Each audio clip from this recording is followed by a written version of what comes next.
So good afternoon. My name's Peter Coll. I'm President and Chief Operating Officer of MACS, and welcome to today's podcast.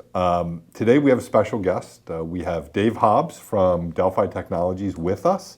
And Dave, pleasure to have you with us. Thank you, Pete. I appreciate that. Great to visit the MACS Training Center, the headquarters in Lansdale, PA. First time ever. First time ever? Yeah. Okay, well, you haven't even gotten the golden tour. No, we'll have to get that here later. Yeah, can't wait. You'll get that, and we think you're going to like that training facility we have in the back. Oh, yeah. So we knew Dave was coming in, and so Steve and I hatched a plan last night to say, let's see if we could get Dave to do a podcast, and then Steve and I scratched our heads while we were on the phone last night. I think I was grilling dinner, and Steve was wrapping some stuff up here. And I said, what are we going to talk to Mr. Hobbs about? And I said, I think that we ought to talk about the right to repair. And so Dave has agreed to chat with that about it for us. Thank you, Pete. That's a topic after my heart because I came from an independent repair shop, where this is dating way back. They were books in those days. Remember books, all right? Mitchell manuals, motor manuals, things like that. And, you waited till it got updated. Now everything's online. But we're very blessed in the United States to have a Right to Repair Act in the state of Massachusetts. Right. And what's called the Memorandum of Understanding that almost every major automobile manufacturer has signed. And there's been a couple of exclusions where they have not necessarily got in line and did as the heart of the understanding document says. But basically, the manufacturers of vehicles don't want every individual state in the United States to have a patchwork of all these different types of laws that require them to share for profit. Obviously, you're not going to give it away, but to share with the aftermarket some of the same information that the dealers use for service manuals, shop instructions, schematics is a big one. Sure. And of course, software for programming modules and diagnostics. Yeah, so you said something key there that I've focused on in the past, and just for the record, MACS, Mobile Air Climate Systems Association, absolutely supports the right to repair. We think there's a balance and a partnership that's needed between the OE vehicle makers and the service sector, particularly the aftermarket service sector, to make sure those vehicles can continue to be serviced. But you said for a fee, and I think that's really important. Everyone needs to realize that all of our colleagues in the aftermarket, particularly, that these car manufacturers spent millions and millions and millions of dollars developing software, paying someone else to develop software for them and develop parts, and there's a lot of intellectual property involved and so forth. And it would be unfair for us to think that they would just give it to us for free. Yeah. But I think the big problem was a reasonable cost. And I remember back in the days where there's a guy that I know you know well, John Anello over in New Jersey, and John would drive around in his yellow Hummer, and he had every scan tool, OE scan tool from every manufacturer you could imagine. Right. And that Hummer was worth $1 million. Because that's how much money with all these scan tools were. Yeah, definitely. And now we have a whole bunch of aftermarket scan tools, which all work great, but they want access to some of the same data and so forth that the OE ones do. And that's where some of these costs come in. Yeah, and it's not just the cost, it's the logistics and the IT nightmare of it. Because every manufacturer, once they get to that hurdle of, okay, we're going to sign the Memorandum of Understanding, which is going to mimic basically the Right to Repair Act for the state of Massachusetts. And how they interpret that, and the price, like you said, varies from manufacturer to manufacturer. Some I'll call them very reasonable, and others it's like, well, no wonder their cars are more expensive, their information is more expensive, everything's more expensive. But it comes down to it, once you buy that subscription for the service manual or for diagnostics, use, let's say, a J2534 universal pass-through as your connection between your computer, your laptop, and the vehicle, then, as they say, the devil's in the details.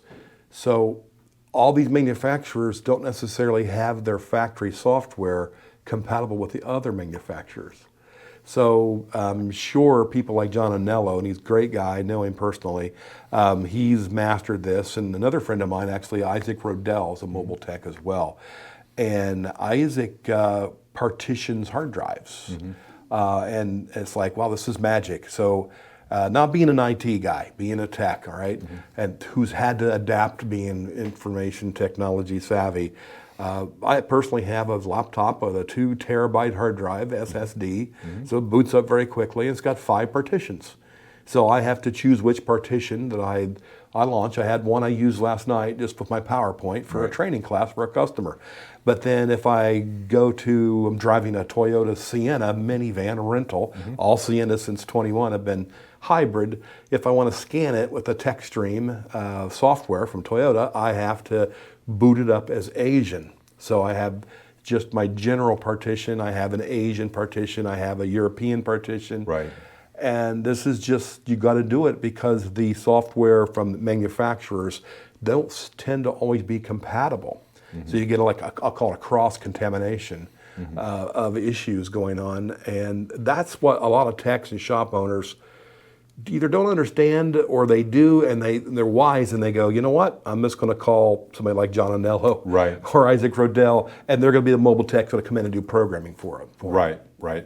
But that's, this whole thing of the right to repair, it's not just the right, it's the access to the information. Yeah. Because we can look at it, and I have this fascination, Steve knows this very well, that I have this fascination with certain videos on YouTube that involve people who don't necessarily want to get out of their car and police officers who insist that they should get out of their car. I've seen those. So we won't go much further, but the we have the right. I have the right to repair my own vehicle. I can buy a 10 millimeter wrench, and I can unbolt that, and if someone will sell me the part, I have the right to put the new part in my car.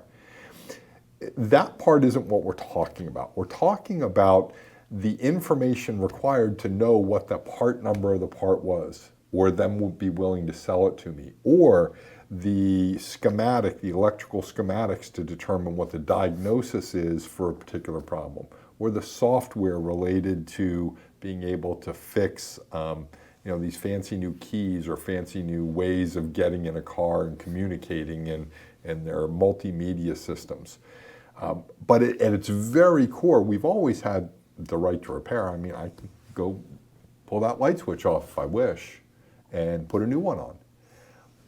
But if somebody doesn't tell me how to wire it up, because that's proprietary, now we've got a problem. Yeah. And that's what all this right to repair is about, is to make sure we have access to the information we need to effect the repairs. You know, Pete, here's a big fly in the ointment, if you will, with right to repair. I'm aftermarket, obviously. You know, Hobbs Auto Electric, that was my mom and dad's repair shop, and now Delphi, and my group at Delphi, we are focused on the aftermarket, selling parts to any repair shop through WDs and jobbers and so forth, and even on the web, whatever. I think we probably have a Amazon page or whatever to sell parts. But the bottom line is, just because you have the right to repair as a repair shop or even an individual, doesn't necessarily mean it's going to be something that's wise. Correct. Because of cybersecurity. So there's a compromise. That's right. Because then, the terrorist or the person that wants to do ransomware, and talking with Donnie Safer, he's an acquaintance of mine that runs the national... NASTF. Yeah, NASTF, National Automotive Service Task Force. And he's a repair shop owner, so his background same as mine. And he's worked very hard with the manufacturers to get them into that memorandum of understanding. Most recently, Tesla has joined in, and I think the Tesla toolbox for information, the service manual, actually is free. And then if you want to download the software to do some diagnostics through their connector, not an aftermarket break into the harness connection, but a little bitty connector under the dash.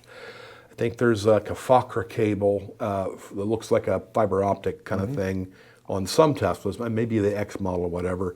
And then for more recent models, it's just a little like a DB6 or 9, whatever, small connector.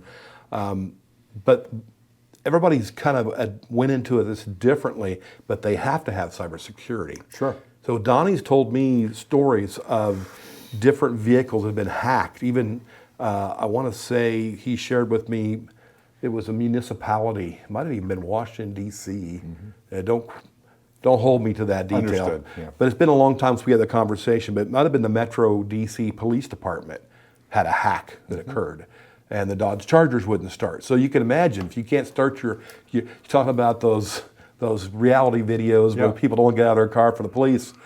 Being a former reserve sheriff deputy way back in another lifetime when I was in my 20s, that could be very disastrous. Sure. You know, if your car won't start because some cyber thief or third world terrorist decided they were going to hack into a municipality, the Secret Service, whatever. It could be a national security threat.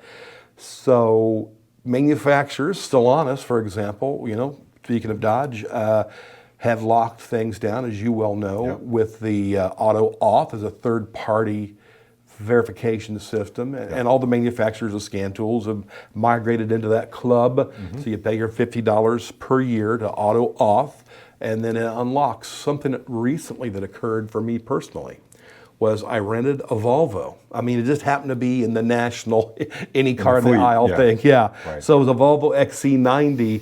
And I was using another scan tool I'm not that familiar with and it didn't want to connect. So I used something I am very familiar with, that's Auto Ingenuity. I need to call Jay Horick, the guy that founded that, or Bevo, Bill Van Orton, and say, hey, what are they asking for? Because it says I need an OBD2 J2534 connector. And I'm wondering if Volvo has a little different way of doing their version of auto auth, and I think it's going to happen more and more. More manufacturers are going to join Stellantis in saying, you know what, we want the aftermarket to be involved. We don't want to make it to where, you know, there's going to be a big uprising of aftermarket lobbyists, you know, and people like us that, hey, we got to have the independent garage able to service this vehicle. So they want to adhere to it, but the way they do it, I think most techs know about auto auth. You know, you work on a 2019 Dodge Ram, or Ram pickup, I should say, and you got to have it to get past OBD2 generic. But now you're working on Volvo. Now Mercedes has got it, and then it's going to be one after one to prevent the cyber thieves and all that from the terrorists from turning our vehicles into nightmares. Yeah, and I think that's where this cooperation comes in, because we all have to realize that. I know there's parts of our industry that think that the vehicle manufacturers did these things because they don't want anyone else touching their cars. And the reality is they don't want anyone else touching their cars unless that person is qualified and is going to do no harm to the car. And that's really where this combination of working together has to come in. It does, and God bless the efforts of NASTF and Donnie Safert and his people, because we need that going on so bad. And it's not just the cybersecurity; it's safety. I found this out just I think it was earlier this year. Opus IVS, actually a friend of mine is a VP there over some new ventures or new markets, Bob Augustine, and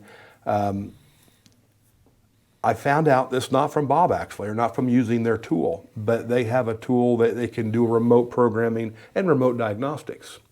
So a student in a class that I had taught a hands-on safety and technology, high voltage hybrid, plug-in hybrid EV class, using I think the manager or the secretary of their shop or whatever to get a hold of the association that sponsored the class, okay? So I'm getting this third-handed, said, did your class's certificate, which was a piece of paper, you know, said Delphi, you've completed 8 hours of, you know, advanced hybrid training. Is this good for a safety certification? And I said, well, it's a certificate. I don't know if we call it a certification, but we did teach, as Jim Wilson and I did it hands-on, and then another class, I think it was another one of our instructors, Tom Fenner, and we did this hands-on class, and we made sure they knew their safety on high voltage.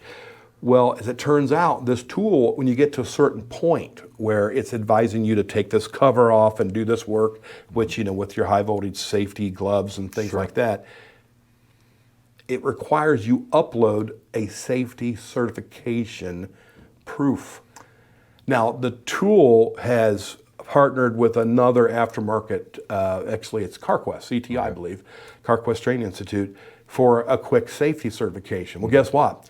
I was on this coming forward, and they did accept our certificate. They basically took a photocopy of it, uploaded it, and somebody at Opus IVS, which is, the old Drew Technologies, they said, yep, that'll work. Right. But now going forward, I was on the test writing committee for ASE high voltage safety certification. So I'm assuming that will also suffice.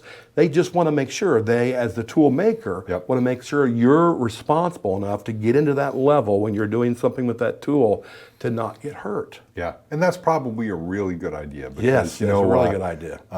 I've been known to tinker in my garage and well, that didn't work. But I'm dealing with 15 amp fuses, and I go through 4 or 5 of those before I realize 12 volts, I probably got another issue. But, Joe Backyard mechanic kind of person, or even lower level technicians, we'll say that, people who may have come up not through necessarily trade school with some of that good safety training, but come up through having been hired as and these are all great jobs, places for people to start. Someone who's moving cars around a lot at a dealership, and then maybe they bring them into the service department and they say, well, here's what we need you to do. We need you to do something with the customers, or here's where we need you now. We're going to teach you how to change oil, or we're going to teach you how to inspect depth of tires. And before you know it, that person's closer to touching some electrical stuff. So important that they know what all these safety things are. But I want to kind of go a little different direction. Same topic though. I wrote an article in April. I think it was April. I don't know. It was 2022 in our MACS Action magazine, and it was actually a column in the back, and it talked about the right to repair and the right and the need to repair.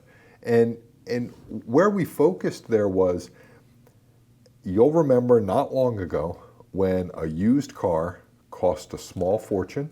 A new car, you couldn't get one because of parts issues, supply chain problems and so forth. And so the used car market got real hot.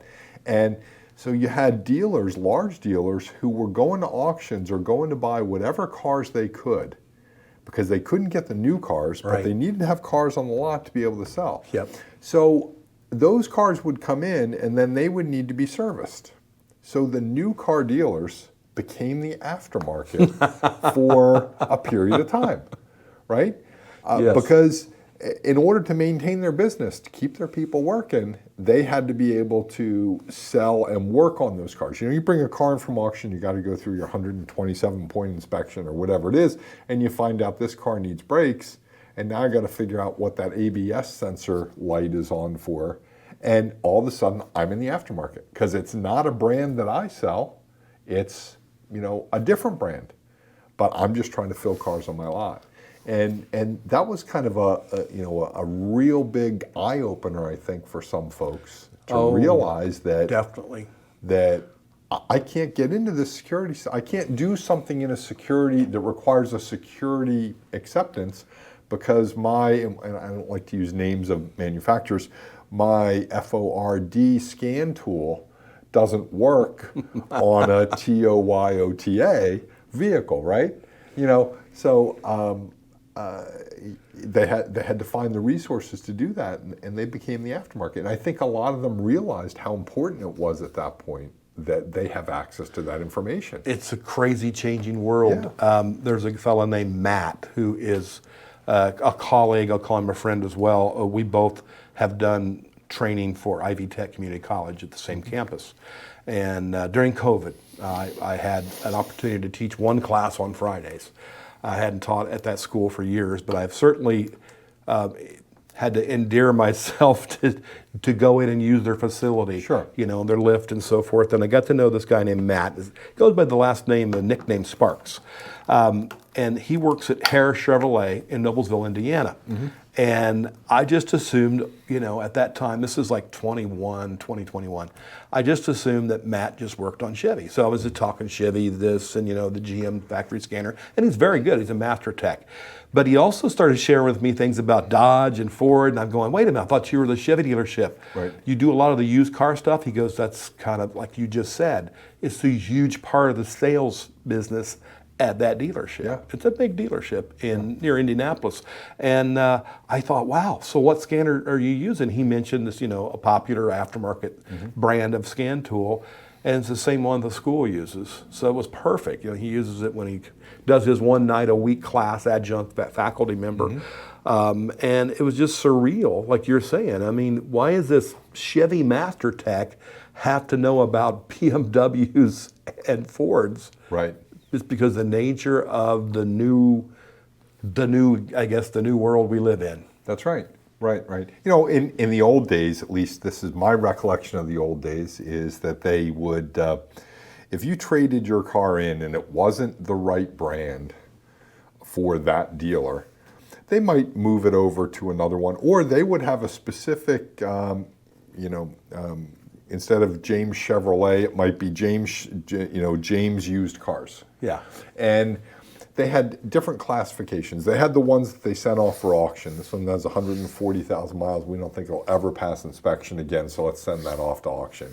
And then they had the ones that are like, this is a 2022 Malibu, and we're selling 2023s and 2024s. Let's put this on the new car lot as a used car, kind of right behind our Malibus. And then they had the used car lot. And the used car lot is where they had, the nice, Fords and Mazdas and so forth that were traded in. They didn't want to kind of mix them over with their main bread and butter over here, but they wanted to be able to sell them because, they took them in trade, right? They got to be able to resell them. And then when COVID came, all that kind of changed. And even over time, that has kind of changed where they'll sell anything they can that, has less than X number of miles or something. They might be able to slap kind of some warranty on it, and they'll send the rest off to auction. And then the used car dealers, at least out where I live, which is out in the Amish lands here of Pennsylvania, our used car dealers aren't associated with a new car dealer. They're independent used car dealers, and they take all the stuff that the dealer got in trade, he sent it off to auction, and they go buy it from the auction. It goes and sits over here. And but we're facing these challenges with these techs, as you said, who have to be able to repair more than just the brand they work on. They're experiencing really what a lot of aftermarket repair shops have been having to come up to standard a long time ago. Right. And their advantage in the past has been, well, we can specialize in this brand. There's the trend also is in the auto malls. Yeah. Where's a multi-line dealer, and it may not just be all Korean or all Japanese or all North American, the big three, whatever, all Euros. That's usually a specialty. Now we've got a diagnostic tech that may have to, straddle all kinds of brands. Then, we're talking about the logistics of getting new cars. Now we are selling the nearly new cars of different brands. My first Prius actually was from that Chevy dealership in Noblesville, Indiana. Okay. And I got it at a really good price. I just assumed it was years ago. And I just assumed it was due to the fact they didn't really know what they had. They didn't know it had a nav radio. It wasn't even listed in the used car list of accessories. They go, this thing's got nav. All right, they didn't know it. Maybe that's why I got a better deal on it. Now they know. Now they know what they have, and the techs have to know how to repair it. Yeah. So they still can go to factory training on their brands. Yep. But they're doing. There were 3 techs in my class last night. About 45 minutes from here, I was doing a class for an aftermarket customer of Delphi's. And there were 3 techs from a dealership. I almost never see that in an aftermarket class. Yeah. So, and it was interesting because they have a lot of the same experiences that the independent garages were having. Sure. So it's really universal. The frustration of working on the vehicle, and obviously if you sell that brand as a new car dealer, you're going to have that advantage of I don't need a right to repair Sure. on that branded got it. vehicle. Yeah. I've got it, but or a memorandum of understanding, voluntary adherence to the heart of that law in the state of Massachusetts. Yeah. By the way, that's just for brick and mortar Yep. repair shops. You have to list that, that address, when you get that subscription, whatever. But by the way, there are some manufacturers that have glitches in getting the software to work on the laptop. And there is a method, and Donnie could elaborate more accurately on this, but there's a method of reporting problems not with the service manual, with your subscription, but also with the software for diagnostics or for programming. So it's not always the fault of the laptop. I don't have a laptop dedicated for different brands of vehicles. I don't have a laptop like I have that has partitioned the hard drive. So all the manufacturers are kind of quarantined in their own areas and they don't cause cross-contamination. Sometimes they just don't work. Steve, can you bring up NASTF, NASTF? The website, because I've been there Yes. in the past with And it's constantly with being Donnie. updated. You feel like you're Rip Van Winkle. You wake up, it's 100 years later after a short nap of not being Right. So on the web or in the training class. So you'll see when you go to NASTF, obviously you can become a member and so forth, but they have this vehicle security registry. Yes. And that's kind of been a big push of theirs where keys, huge deal, right? Yes. If for those who don't know, who this is your first time, I'm a Subaru guy. And a replacement key on my car could be $800, depending on how bad I've screwed things up. But they don't want just anybody being able to program that car, program those keys. Naturally. Because, you could be the thief. You could be, there was a great movie that, Gone in 60 Seconds, Yeah. where they had somebody on the inside of the dealership and they were kind of reprogramming keys or ordered programmed keys, and you can't have any of that.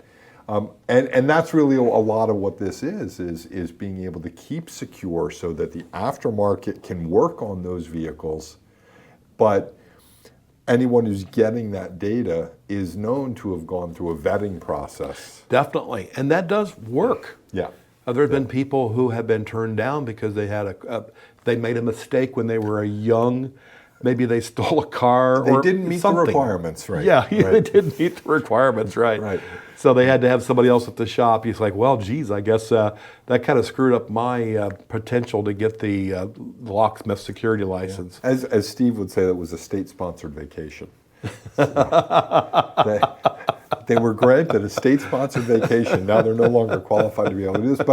But there's a whole bunch of great organizations, and Ted Hughes is one of the guys that's really behind this, and Donnie and. But I want to turn the tables for 1 second before we wrap up, and I know this would be like the world's longest podcast. Steve's like, go till the cameras shut down, right? That's what he's thinking. But can we talk about how gray I am and how gray you are and how many of us in this industry are gray and the challenge we have of getting the folks who are 16 and 17 and 18 and 19 and 20 and 21 and 22 to be interested in our industry and what they do. And I'll tell you just a real quick story. Years ago, when I was on the manufacturer trail and I was doing training 26 out of 28 weeks around the country on some air conditioning stuff, I always said to guys, I'm like, you got to treat them like the doctor does, right? Because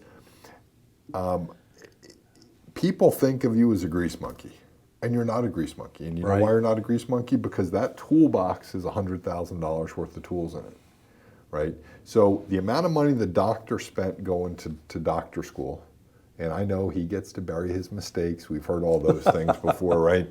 But the amount of money he spent versus the amount of money that a high-level A tech has spent to get training and tools and so forth and work their way up, especially people that are not necessarily at the dealership who are working in the independent or own their own shop.